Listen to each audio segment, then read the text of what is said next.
Hi dears, good morning. എല്ലാവർക്കും നമസ്കാരം. ആദർശിൻ്റെയും നയനയുടെയും പുതിയൊരു സ്റ്റോറിയിലേക്ക് എല്ലാവർക്കും സ്വാഗതം കേട്ടോ.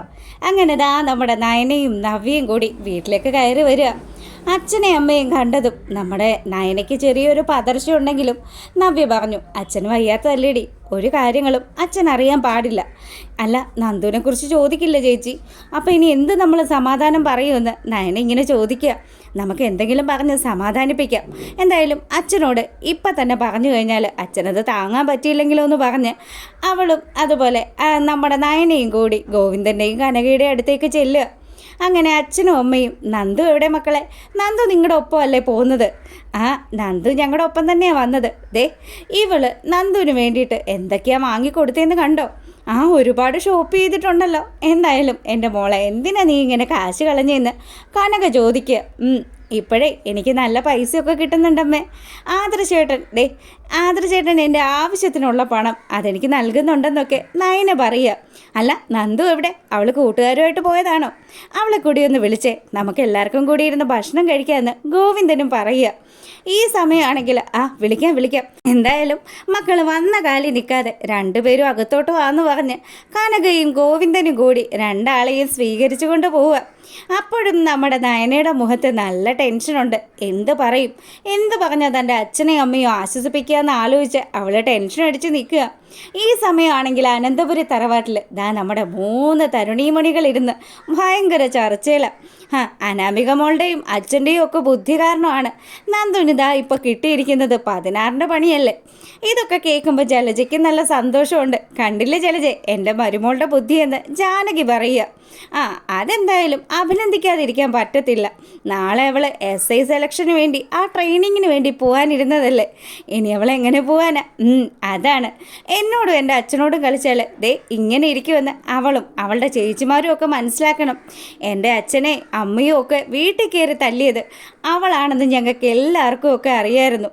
എന്തൊക്കെ സംഭവിച്ചാലും അവൾക്കിട്ടൊരു പണി കൊടുക്കണമെന്ന് ഞാനും എൻ്റെ അച്ഛനും ഒക്കെ അന്നേ മനസ്സിൽ കുറിച്ചിട്ടതാ. ഇപ്പം അതിനുള്ള അവസരം വന്നല്ലോ അമ്മേ. ഇതിലേറ്റവും അധികം സങ്കടപ്പെടാൻ പോകുന്നത് അമ്മയുടെ മോനായിരിക്കുമെന്ന് ജാനകിയോട് നമ്മുടെ അനാമിക പറയുക. എൻ്റെ മോളെ, അവൻ ഇച്ചിരി കരഞ്ഞാലും വേണ്ടിയില്ല, അവളുടെ കണ്ണുനീരെനിക്ക് കാണണം. ആ നന്ദു തെണ്ടി തിരിഞ്ഞ് നടക്കുന്ന കാഴ്ച എനിക്ക് കാണണമെന്ന് പറയുക. അങ്ങനെ ഇവർ ഈ ഗൂഢാലോചനകളൊക്കെ നടത്തിക്കൊണ്ടിരിക്കുമ്പം നമ്മുടെ ദേവയാനിയുടെ മനസ്സിൽ തീയ. എങ്ങനെയെങ്കിലും നന്ദുനെ പുറത്തിറക്കണം. തൻ്റെ മരുമോളുടെ കണ്ണുനീര് കാണാൻ ദേവയാനി ഒട്ടും ആഗ്രഹിക്കുന്നുമില്ല. അങ്ങനെ ദേവയാനി ജയനും ആദർശും അതുപോലെ അജയനും കൂടിയൊക്കെ ഇരുന്ന് സംസാരിക്കുന്ന ആ ഒരു സ്ഥലത്തേക്ക് ചെല്ലുക.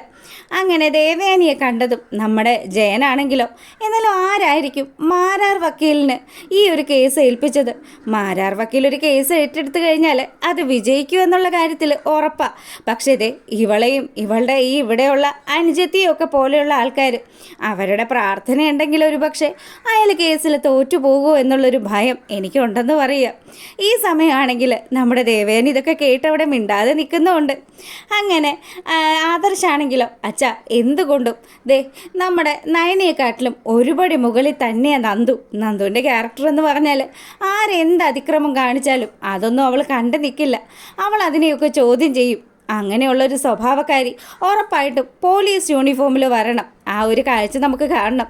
എത്രയൊക്കെ കഷ്ടപ്പെട്ടിട്ടാണെങ്കിലും അവളെ രക്ഷിക്കാനുള്ള കാര്യങ്ങൾ നമ്മളായിട്ട് ചെയ്യണമെന്ന് കൂടി ആദർശ് പറഞ്ഞതും ജയൻ പറഞ്ഞു, മോനെ അതിനുവേണ്ടി നല്ലൊരു വക്കീൽ തന്നെയല്ലേ ഇപ്പം കേസ് ഏറ്റെടുത്തിരിക്കുന്നത്. ഇനി നയനയുടെ കുടുംബവുമായിട്ട് എന്തെങ്കിലും കണക്ഷൻ ഉണ്ടോ എന്നൊന്നും അറിയില്ല. മാരാർ വക്കീൽ എങ്ങനെ ഈ കേസ് ഏറ്റെടുത്തു എന്നും എനിക്കറിയത്തില്ല. എന്തായാലും വരുന്ന വഴിയെ തന്നെ കാര്യങ്ങളൊക്കെ നമുക്ക് മനസ്സിലാക്കാമെന്ന് പറഞ്ഞതും പിന്നീട് നമ്മളെ കാണിക്കുന്നത് നമ്മുടെ അനിയാണ്. വളരെയധികം സങ്കടത്തോടു കൂടി അനി പോലീസ് സ്റ്റേഷനിലേക്ക് എത്തുക.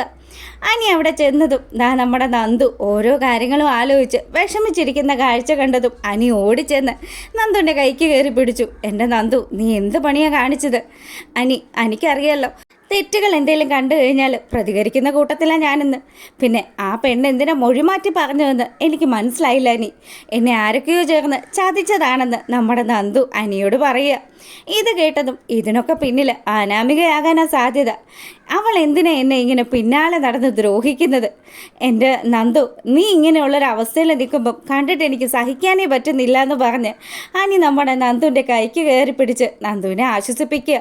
നീ വിഷമിക്കണ്ട, ഞാൻ എന്തായാലും പുറത്തിറങ്ങും. ഇനി അതല്ല എൻ്റെ വിധി ജയിലിലേക്ക് പോകാനാണെങ്കിൽ അതും ഞാൻ സന്തോഷത്തോടു കൂടി തന്നെ സ്വീകരിക്കും. അതിനുശേഷം ഞാനുണ്ടല്ലോ, എന്നെ ഈ രീതിയിൽ പെടുത്തിയ ആൾക്കാരുടെ പിന്നാലെ ചെല്ലും, അവരുടെയൊക്കെ നട്ടലൂരുമെന്നൊക്കെ നന്ദു അവിടെ ഒന്ന് പ്രസംഗിച്ചുകൊണ്ട് നിൽക്കുമ്പം അങ്ങോട്ടേക്ക് ഇതാ ഒരു വനിതാ പോലീസുകാർ വരിക. അവർ വന്നതും, ആരായിരുന്നു മോളെ, നിൻ്റെ കാമുകനായിരുന്നോ? അല്ല, മറ്റൊരു സ്ത്രീയുടെ ഭർത്താവായിരുന്നു. അങ്ങനെ കേട്ടതും, നിനക്ക് ഇതൊക്കെ തന്നെ വേണമെന്ന് പറഞ്ഞ് പുള്ളിക്കാരി അവിടെ നിന്ന് അങ്ങ് പോയതും ദാ നമ്മുടെ അനി പോലീസ് സ്റ്റേഷന് വെളിയിലിറങ്ങി അവിടെ അങ്ങനെ എന്ത് ചെയ്യണമെന്ന് ആലോചിച്ചുകൊണ്ട് നിൽക്കുമ്പം SI സാർ അങ്ങോട്ട് വരിക. അദ്ദേഹത്തിൻ്റെ അടുത്ത് ചെന്ന്, സാറേ എന്തേലും ഒരു മാർഗ്ഗമുണ്ടോ സാറേ നന്ദുവിനെ രക്ഷപ്പെടുത്താനായിട്ട്?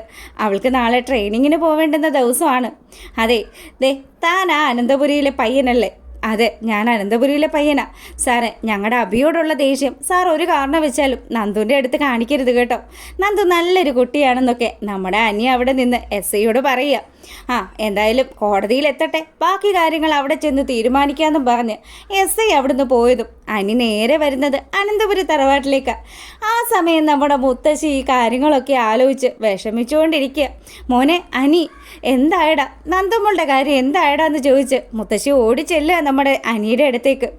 അനിയാണെങ്കിൽ, എൻ്റെ മുത്തശ്ശി, അവൾക്ക് ജാമ്യം കിട്ടിയിട്ടില്ല, പിന്നെ ഏതോ ഒരു വലിയ വക്കീലെ കേസ് ഏറ്റെടുത്തിട്ടുണ്ട്. ഒരു വലിയ വക്കീൽ വന്നിട്ടും ഒരു പ്രയോജനം ഉണ്ടാകാൻ പോകുന്നില്ലടാ. അവളുണ്ടല്ലോ, അവൾ ജയിലിലേക്ക് പോവും. അവളെ ഇനി നേരെ ജയിലിൽ കിടന്ന് അവളുടെ ശിഷ്ടകാലം ജീവിച്ച് തീർക്കാനായിരിക്കും പോകുന്നത്. അല്ലെങ്കിൽ ഏതെങ്കിലും ഒരു ഗുണ്ടാ പ്രവർത്തികളിൽ അങ്ങനെയൊക്കെ നടക്കും. അല്ലാതെയൊന്നും അവൾ SI ഒന്നും ആവാൻ പോകുന്നില്ല മോനെ. നിൻ്റെ ആഗ്രഹങ്ങളൊക്കെ നീ കാറ്റി പറത്തിക്കോ അനാമികയെന്ന് പറഞ്ഞ് അനി അവളുടെ നേരെ ചൂടായതും മുത്തശ്ശി പറഞ്ഞു, എന്തിനാ മോളെ നീ ഇങ്ങനെയൊക്കെ സംസാരിക്കുന്നത്? കുറച്ചുകൂടി മാന്യമായിട്ട് സംസാരിക്കുക. നമ്മുടെ നയനമോളുടെയും നവ്യമോളുടെയും അനുജത്തിയാണ് നന്ദു. ആ ഒരു പരിഗണന അവൾക്ക് കൊടുത്തു തന്നെ വേണം നീ സംസാരിക്കാനായിട്ട്. എൻ്റെ മുത്തശ്ശി, ഇവൻ അവളുടെ പിന്നാലെ ഒലിപ്പിച്ച് നടക്കുന്നതൊക്കെ ഞാനല്ലേ കാണുന്നുള്ളൂ. എന്തായാലും അവൾ SI ആകില്ല. ഇതിനൊക്കെ പിന്നിൽ ഇവളും ഇവളുടെ അച്ഛനും ആയിരിക്കും മുത്തശ്ശി എന്ന് നമ്മുടെ അനി പറയുക.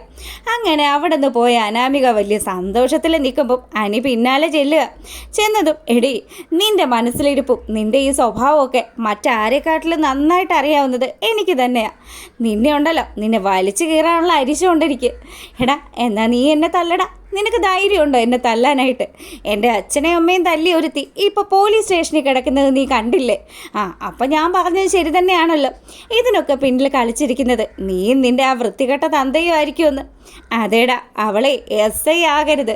അവളെ SI ആയി ഞെളിഞ്ഞു നടക്കുന്ന കാഴ്ച കണ്ടാലേ എനിക്ക് സഹിക്കില്ല. അവളെ പൂട്ടാൻ വേണ്ടി ഞാനും എൻ്റെ അച്ഛനും ചേർന്ന് തന്നെയാണ് അത് ചെയ്തത്. അങ്ങനെയൊക്കെ നമ്മുടെ അനാമിക അനിയുടെ അടുത്ത് പറയുമ്പം അതാ അനിക്ക് ദേഷ്യം വന്നിട്ട് ഒരു രക്ഷയില്ല. അവളെ വലിച്ചു കീറാനുള്ള അരിശത്തോടു കൂടി നിൽക്കുക. എന്തായാലും എൻ്റെ നന്ദുവിന് ജാമ്യം കിട്ടുകയും ചെയ്യും, നന്ദു SI ആകുകയും ചെയ്യും. പിന്നെ നിന്നെപ്പോലെയുള്ള ഞാവാലികളെയൊക്കെ അവൾ ഒതുക്കുകയും ചെയ്യുമെന്നൊക്കെ അനാമികയുടെ മുന്നിൽ നിന്നും വെല്ലുവിളി നടത്തുന്നതുമൊക്കെയാണ് ഇന്നത്തെ വിശേഷത്തിലുള്ളത്. ഇഷ്ടമായിട്ടുണ്ടെങ്കിൽ ഒന്ന് ലൈക്ക് ചെയ്തേക്കണേ. എല്ലാവർക്കും നല്ലൊരു ദിവസം ആശംസിച്ചുകൊണ്ട് വീഡിയോ വൈൻഡപ്പ്